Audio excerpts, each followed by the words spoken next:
Hello YouTube, Gadget Boy here. I hadn't been planning on uploading a video today. You can hear my voice is still a little bit messed up from the cold I had. But I was doing some preliminary research for a project that I'm working on, and it was really cool, and I wanted to share it with you guys a little bit. Just a quick video here. What I have here is just a bit of a proof of a concept of some LEDs that I want to run off of a USB power supply. So what I have in here, giant hand, there we go, is 24 color changing LEDs, all wired up in parallel. And let me put the little piece of paper back on over there. We'll get to why that's there in a minute. And then I've got some current limiting resistors here.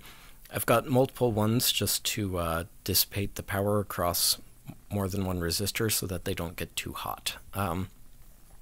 When I actually finalize the project, I'll just get a bigger resistor in the appropriate value, but I was working with what I had on hand.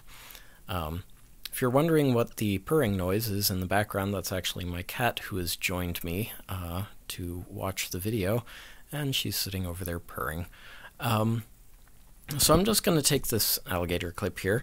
What I've got set up here is my multimeter is set to the milliamp range and is in series with the circuit, so we're going to be able to see the current draw of the LEDs as they run. So it's going to get really bright here, and I need the camera to focus on the, there we go, on the display there. Sorry that's really bright over there on the left, but as you're watching, you'll see the current draw is going to gradually start changing. And it's going to go up and down as the different colors kick in on the LEDs. And the reason why that happens is each color of each LED draws a different current.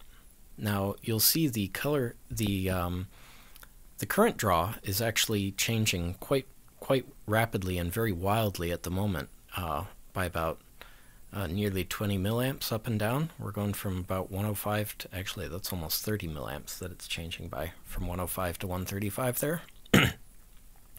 Now I noticed as I had been leaving this to run, because I was stress testing the LEDs, that that current change actually begins to even out. And the reason why that happens is these color changing LEDs over here are not exactly perfectly 100% identical, so they actually start to fall out of sync in their color change.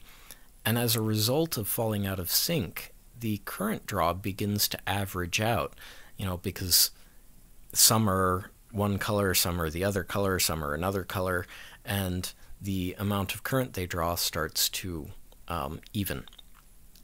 So what I noticed as I was observing this during the stress testing was that after about a half an hour or so, when they're completely randomized, this actually changes to between about 125 to 130.